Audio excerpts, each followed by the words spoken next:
அனைவருக்கும் வணக்கம். இன்னைக்கு நம்ம சுண்டைக்காய் தொக்கு எப்படி செய்ய போறதுன்னு பார்க்கலாம். இந்த சுண்டைக்காய் மலை பிரதேசத்துல கிடைக்கிற சுண்டைக்காய் வகையில 7 இருக்காமா. நம்ம எப்பவுமே பயன்படுத்துறது வீட்டுல வளர்ற சுண்டைக்காய். இது பாத்தீங்கன்னா மலங்காட்டுல மலையடிவாரத்தில் நீலகிரி மலை அடிவாரத்துல வர்ற சுண்டைக்காய் ரொம்ப சின்னதா இருக்கும்.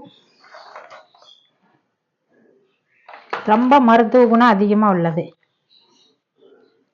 சுண்டைக்காய் எடுத்திருக்கோம் 200 கிராம்.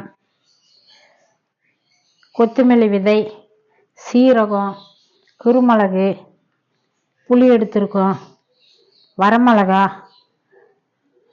வெள்ளை எள்ளு, கடுகு கொஞ்சம், கட்டி பெருங்காயம், வெங்காயம் கொஞ்சம், கருவேப்பிலை, இஞ்சி கொஞ்சம், வெள்ளை பூண்டு கொஞ்சம். அப்போ தேவையான அளவு உப்பு எடுத்திருக்கோம், கொஞ்சம் கரும்பு சர்க்கரை.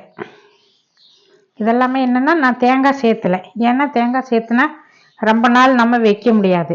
அதே மாதிரி எல்லாமே நல்லெண்ணெயில் வதக்கி நம்ம நல்லெண்ணெயில் தாளிக்கணும்.